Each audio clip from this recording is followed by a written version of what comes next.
まんまと大変を巻き起こしおった。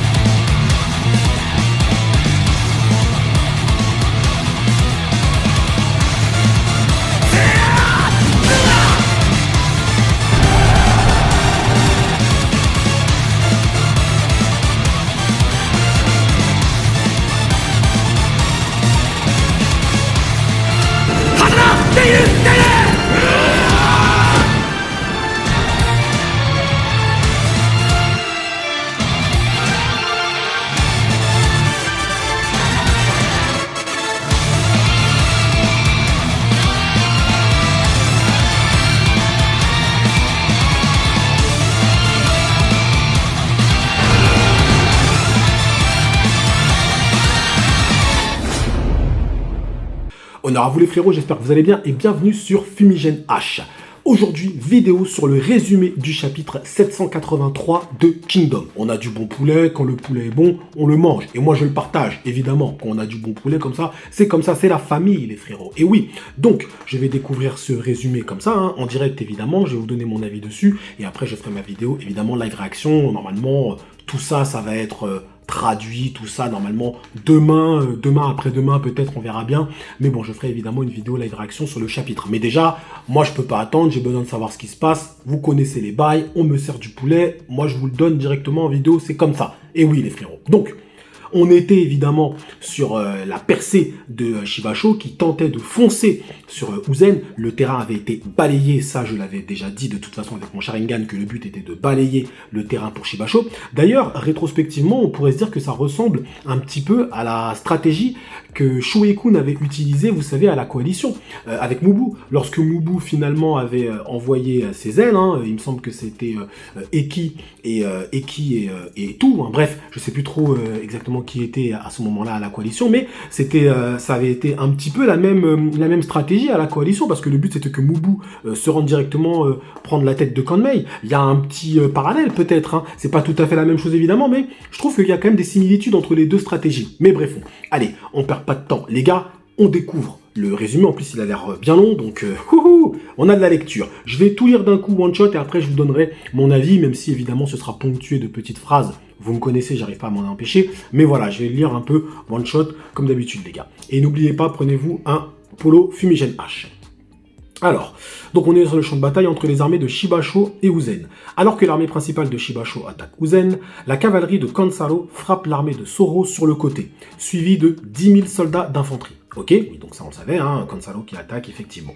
Ji-Haga reprend également son attaque, encerclant Soro. Ça devient compliqué pour Soro maintenant. Denrimi est gravement blessé et souligne l'urgence de rejoindre Uzen, car sinon l'armée de Kin sera piégée.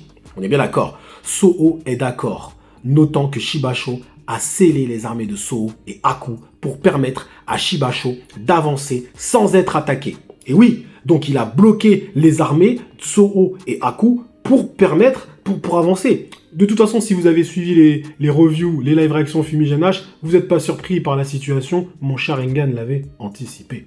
Bref, Denrimi s'énerve en expliquant que l'aile droite de l'unité Ishin a également été scellée, car Shin a divisé son unité pour poursuivre Riboku. Oui, tout à fait, l'erreur de Shin, hein.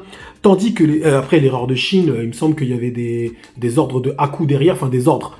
Il y avait des petites préconisations de Aku derrière qui disaient j'aimerais que vous fassiez ça. On est bien d'accord. Tandis que la Gyokuhu ont perdu 10 000 soldats, car Uhon est allé renforcer l'aile droite. Oui, mais il en reste encore 20 000. Il en reste encore 20 000, on est d'accord. Ok. Denrimi explique que leur formation permettait à l'aile droite de coopérer avec le centre. Mais l'apparition de Riboku a perturbé cette formation et ils ont perdu cet avantage. Ouh là là! Tout a été mis en place pour que Shibasho puisse affronter directement Uzen. Les archers d'Uzen commencent à tirer. Ah ouais, donc ça veut dire qu'ils se rapprochent dangereusement. Les archers d'Uzen commencent déjà à tirer. Ça veut dire que Shibasho est très proche, hein. Ok, les archers d'Uzen commencent à tirer, mais Shibasho semble imperturbable. Kanju, oui, donc Kanju qui avait été laissé avec, par Uhon, donc Kanju de la Gyokuhu, arrive avec les 20 000 restants de Gyokuhu. Donc ça y est, Gyokuhu, il n'y a plus de réserve. Ça y est, tout le monde est lancé. Ça va vite de ouf. Bref, après avoir compris la situation, réalisant que c'est déjà le climax, avant que la Gyokuhu n'entre en contact, Shibasho appelle l'un de ses officiers. la Gyokuru frappe durement l'armée de Shibasho. Mais les soldats de Kin réalisent soudain que l'armée de Shibasho a résisté à la charge et a à peine subi de dégâts. Donc ça veut dire que, waouh, ça veut dire que même la frappe de la Gyokuru n'est pas suffisante. Je pense qu'il aurait fallu laisser à ce moment-là Akakin. Et oui, parce que Akakin, peut-être, je pense que Akakin aurait pu emmener, et plus fort aussi. Mais après, en même temps, Akakin peut aussi servir maintenant pour maintenir l'aile droite, de reprendre un peu ce que Isshin a laissé, ce que la Isshin a laissé, et permettre à Uhon de venir. Parce que là, apparemment, c'est pas suffisant pour désarçonner Shibasho, l'attaque de la Gyokuru restante. Donc la Gyokuru frappe durement l'armée de Shibasho, mais les soldats 1. Enfin, l'armée de Shibasho entre en contact avec l'armée Douzen. Donc là, ça y est, ils sont entrés en contact. Les soldats Douzen appellent à tenir bon, alors que Shibasho brandit sa hallebarde. Pendant ce temps, le groupe de Shin entre enfin dans la forteresse et entre à l'intérieur. Ah, Shin, il est content, il rentre à l'intérieur. Ten pense que Riboku pourrait être caché parmi les soldats ordinaires et ordonne à l'unité Isshin, à l'extérieur de la forteresse, de ne laisser personne s'échapper. D'accord, donc si déjà ils n'ont pas vu Riboku, là tout de suite en entrant, c'est que Riboku il est plus là, clairement. Sosui prend les portes et Garo commente que cette petite forteresse s'est retournée contre Riboku. Ah, ils sont trop sûrs d'eux, ça passera pas. Alors, Kanto interroge un soldat. Alors désolé si des fois il y a des petits problèmes de trad. Bon voilà, c'est traduit hein, évidemment de l'anglais, donc des fois il y a peut-être quelques petites imperfections. Ce sera corrigé évidemment lorsque je ferai le live réaction. Là pour l'instant je me fie évidemment à ce qu'il y a. Ok, il recommande que notre petite forteresse s'est retournée contre Riboku, ils sont trop sûrs d'eux. Kanto interroge un soldat de Zao sur Riboku, mais il dit qu'il ne sait pas et se rend. D'accord, donc les soldats se rendent comme ça. Shin suppose que Futei se trouve quelque part en tant que dernière ligne de défense. Ah ouais, Shin pense à Futei.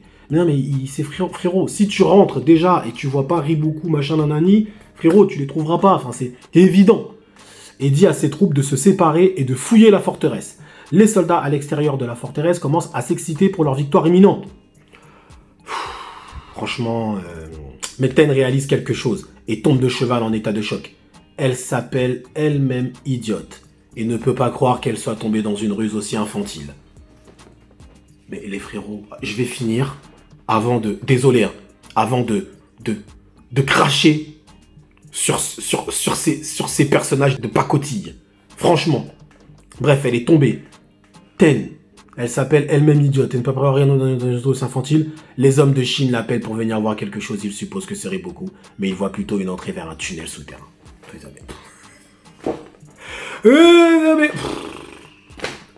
Non mais sérieux. Non, sérieux? Sérieux? Vous pensiez vraiment que Riboku allait rester là, une petite forteresse qui tient pas, machin? Non mais, au pire des cas, il y avait peut-être des pièges, des choses comme ça, pour pouvoir lui faire traîner un peu. Mais c'était obligé qu'ils allaient nous faire soit le coup du tunnel, ou le coup d'un autre délire, ou quelque chose d'autre. Franchement, j'ai envie de dire, Shin, instinct au rabais, et Ten, stratège version Wish. Non mais là, on a un duo, là c'est des champions les deux, là. Là, c'est des champions. Non, mais attendez. Et attendez, hein. Dans leur malheur, ça se trouve, ils sont rentrés dans la forteresse et ils vont avoir 40 000 soldats qui vont débouler derrière et ils vont se retrouver piégés dans la forteresse qu'ils étaient en train d'assiéger. Non, mais attendez, les frérots, ça serait la honte ultime. La honte ultime. Shin Clown, la faut arrêter. Clown no Shin. Shin no Clown no Sama Shin Clown. Qu'est-ce que c'est que ça, mon frère? C'est quoi ces conneries? Toi, t'as foncé tête baissée, tu t'es pas posé une seule fois la question de te dire s'il y avait pas un piège, tu t'es même pas dit qu'il y avait un piège, tu te dis que Riboku, l'un des 3 grands cieux de Zao, qui a eu la tête de Kanki, qui a eu la tête de Uki, qui a eu Gekishin, même si on s'en fout un peu plus, mais il a eu Gekishin, ce mec-là, ce gars qui a eu Dukiyu aussi, ce mec-là, enfin c'est lui, on va dire qu'il a fait des stratégies qui ont eu ces généraux-là, ok? Ce mec-là va se retrancher dans une forteresse version Wish et il va attendre que tu rentres. Non mais sérieusement, il n'y a pas quelqu'un à un moment qui s'est dit ça pue dans cette histoire. Et même pas la stratège.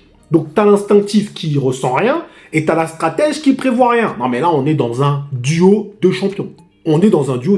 Là c'est n'importe quoi. Donc écoutez, on verra. Prochain chapitre c'est 184, on verra, mais là on voit déjà le truc, voilà. Et il veut maintenir Shin en dehors de la bataille. Il veut le maintenir loin. Donc il y a quelque chose qui va le faire rester là-bas. À tous les coups, je vous ai dit, à tous les coups, il va rester, il va regarder en haut, il va voir plein de soldats arriver, il va dire, oh là là, qu'est-ce qu'on fait? Il va avoir 40 000 soldats arriver, il va pas combattre 40 000 soldats avec 10 000 soldats, ils sont un peu plus.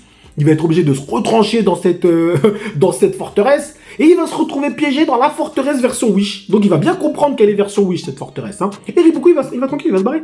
Tranquille. Ou c'est peut-être même Riboku qui va l'attaquer. Non, mais non, franchement, faut arrêter un peu, là, ça c'était n'importe quoi, on peut se le dire, Riboku il l'a eu, il les a eu, très clairement, Shin, Ten, tout ça, bref, on verra évidemment, je mets des guillemets dans tout ce que je suis en train de dire, parce que évidemment, il y a la trad qui va arriver et tout, machin, le live réaction, tout ça, là j'ai pas regardé les images exprès, j'ai vu qu'elles étaient sorties, mais elles étaient pas en français ni en anglais, donc c'est pas permis de les regarder, évidemment, donc voilà les frérots, écoutez, on verra tout ça, de toute façon ça, je vais suivre ça dans la semaine, vous inquiétez pas, comme d'habitude, avec honneur les gars. Bon, en tout cas merci à vous d'avoir suivi cette petite vidéo improvisée, comme d'habitude, jusqu'au bout, prenez soin de vous, et que cette fois-ci l'honneur soit avec Riboku. Désolé, j'aime pas dire ça, mais là, l'honneur doit être avec Riboku, je suis désolé, il est en train de balader tout le monde, clairement et simplement. Il y a que Uzen qui peut sauver l'honneur. Uzen, on attend ton mouvement mon frère. On attend ton mouvement, parce que pour l'instant, Uzen il reste là, il pense que Uzen a prévu quelque chose, parce que Shibasho, attention, Shibasho était connu, hein. Shibasho était connu les gars, attention, hein. Donc Uzen a prévu quelque chose, je pense pas que Uzen va rester comme ça, regardez, non, il a prévu un truc, mais par contre c'est vrai que Shibasho s'approche dangereusement. Merci à vous d'avoir suivi cette petite vidéo jusqu'au bout, prenez soin de vous, et que l'honneur soit avec Riboku.